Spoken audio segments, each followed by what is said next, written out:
quais são as consequências dessa ocorrência? Volto com a senhora Luísa. Pode, por favor. Uma primeira consequência visível logo na sequência de um episódio de incêndio é, digamos, a perda de biodiversidade, de plantas, de fauna, flora endémica, às vezes, não é? E a paisagem que fica completamente destruída, com aquele aspecto cinzento, porque hoje em dia a paisagem também é um valor, é um ativo, não é? E então é desolador quando se olha para uma área ardida. Mas há todo depois um conjunto de consequências que são quando há povoações por perto, portanto é o modo de vida dessas pessoas que fica desde logo posto em causa, não é? De pessoas que vivem, por exemplo, entre nós há muito a questão do pasto que há nessas áreas que quando ardem já ficam sem a disponibilidade desse pasto para os seus animais.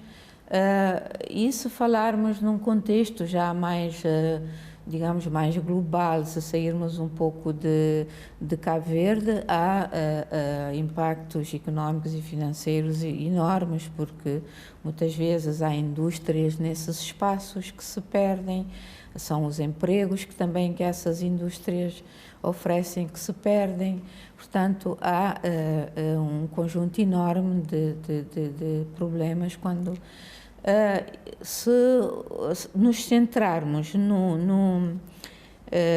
no solo onde ocorre esse incêndio, muitas vezes a própria segurança alimentar, digamos assim, fica posta em causa decorrente da capacidade de produção desses solos que fica diminuída às vezes por bons pares de anos, não é?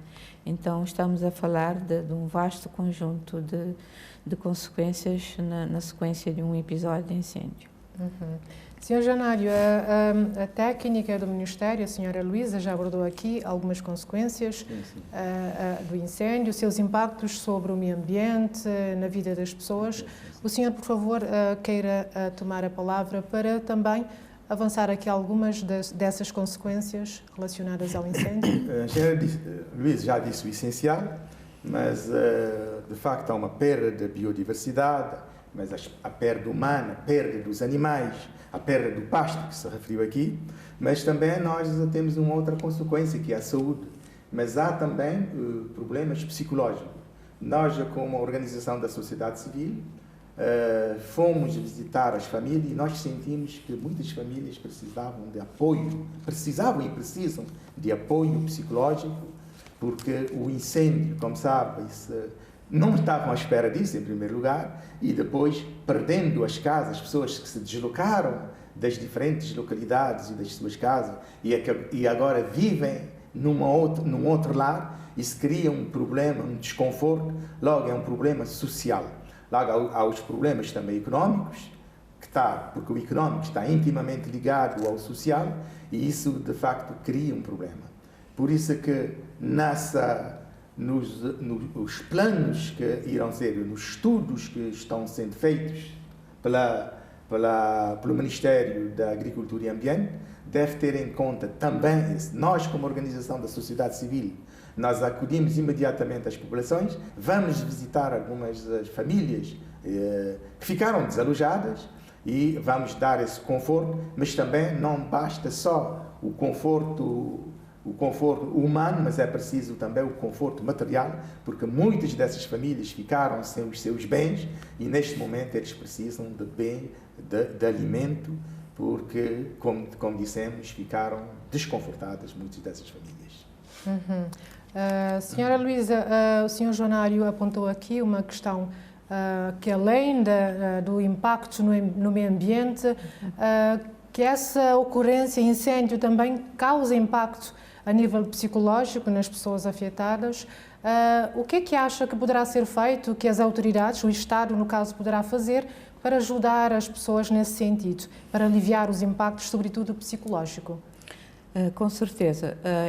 Pronto, na altura não referi aos impactos sociais, mas naturalmente que o Dr. Januário tem toda a razão em salientar essa questão. Eu acredito que do levantamento que está sendo feito, essas questões onde vir à tona, não é? E também, como sabe, logo após o incêndio de Serra Malagueta, em concreto, foi aprovado em sede do Conselho de Ministros um valor financeiro específico, se a memória não me falha, 30 ou 35 mil contos, que em função desse levantamento detalhado que está sendo feito, depois a sua alocação em detalhe será feita. E eu acredito que não será só em aspectos do cotidiano em termos das atividades económicas, mas há de se olhar também para esses casos, se de facto estão a acontecer. Naturalmente, eu acredito que serão acionadas parcerias com o Ministério da Saúde para se equacionar o melhor a fazer nesses casos. Está certo. E quando ocorrem, portanto, essas queimadas, vimos então que o impacto não é somente ao meio ambiente, não é somente a nível económico, mas também o impacto também psicológico das pessoas que foram afetadas. Sim, há mesmo, em relação à Serra Malagueta, há colegas que referem algumas pessoas com eventualmente alguns problemas respiratórios decorrentes do fumo, da inalação do fumo.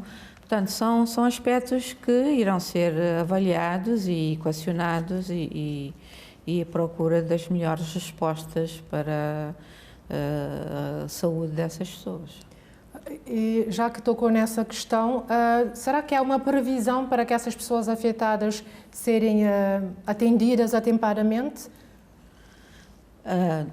Não lhe posso adiantar uma previsão, porque, como eu lhe disse, é um trabalho multi-institucional e pluridisciplinar, que está uma equipa relativamente grande, que está no terreno, cada um a fazer o levantamento da parte que diz respeito mais diretamente à sua instituição e que depois há onde submeter esse relatório à tutela, que depois dará os devidos encaminhamentos a todas essas questões.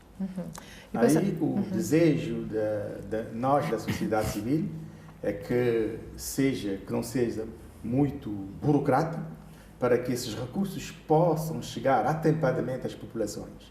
Entendo que é muito necessária essa mobilização internacional e também aproveitar a mobilização da diáspora. Há um grupo de cidadãos do qual eu pertenço que tem feito um trabalho no sentido de mobilizar a diáspora que se encontra lá fora e que tem conseguido muitos recursos para a luta contra a fome. Naquilo, sobretudo com as cestas básicas e outros materiais, naquilo que for possível. Nós vamos acionar os nossos parceiros e apoiar as populações nessa zona. Não se trata, como se sabe, bom, agora, neste momento, fala-se da Serra Malagueta, mas disse bem a engenheira Elisa que isso atinge quase todas as áreas, de uma maneira geral, as áreas protegidas e, neste caso, nós iremos, então, fazer todos os possíveis para também apoiar, a mobilizar algum recurso, porque aquilo que eu disse anteriormente, não se deve esperar só pelo governo, mas é preciso também que a sociedade civil se mobilize para ajudar, porque quando você mobiliza também, quando envolve a sociedade, você tem muito mais possibilidade, muito mais amor Mas também é preciso responsabilizar as próprias populações, as próprias comunidades que se encontram nas áreas protegidas, de uma maneira geral.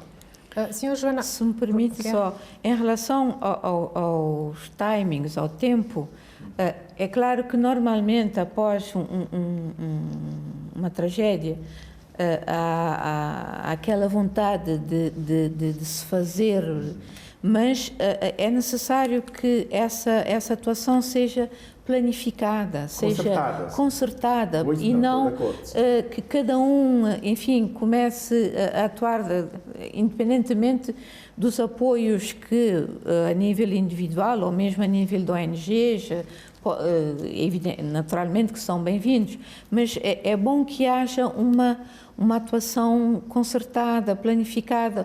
Esses apoios serão mais eficazes, mais eficientes. Portanto, é daí que, por vezes, o tempo de resposta não é logo de imediato a acontecer um determinado episódio, uma determinada tragédia, dado esse tempo necessário de fazer o levantamento, ir ao terreno, ter um bom levantamento é meio caminho andado para depois o sucesso das respostas que virão a seguir. Perguntava ao senhor, nessas circunstâncias em que as pessoas são afetadas pelos incêndios, que ações são importantes serem tomadas para amenizar um pouco as consequências? Desde logo, é preciso, de facto, que todas essas ações sejam concertadas com o Governo, com a Proteção Civil, a Cruz Vermelha, que é um parceiro muito importante, mas torna-se necessário já tomar ações rápidas. Quando eu digo que são ações rápidas, eu não quero dizer que elas não são concertadas, porque você pode tomar ações rápidas, científicas, adequadas. Nesse caso, há uma experiência internacional. Olha, eu fiz parte de uma organização internacional e ainda faço parte, que é o Lions Internacional. Eu lembro no fogo, quando houve um incêndio, em 48 horas os fundos já estavam na conta do Lions Club da Praia. Porque, bom, mas você diz, mas isso é o Lions Internacional. Mas podemos então, com um esforço de nós todos, eu não digo que tem que ser igual, porque nem todos os países são iguais, mas eu penso que fazendo esse trabalho concertado, as ajudas podem chegar mais rapidamente às populações.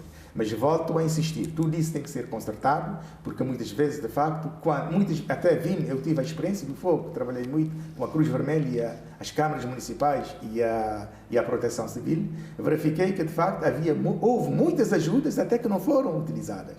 E, nesse caso, de facto, é preciso muito cuidado, porque tudo fica virado agora, por exemplo, para a Serra Malagueta, como aconteceu na Ilha do Fogo, do vulcão, e depois a gente esquece os outros pontos. Nesse caso, tem que ser feito um bom trabalho, um trabalho bem articulado, com todos os setores, para que haja um resultado esperado. Uhum. E qual é a época mais propensa para a ocorrência de incêndios, senhora Luísa? Então, daqueles incidentes que eu listei há pouco, nós constatamos que, efetivamente, a maior parte acontece de maio até julho, agosto.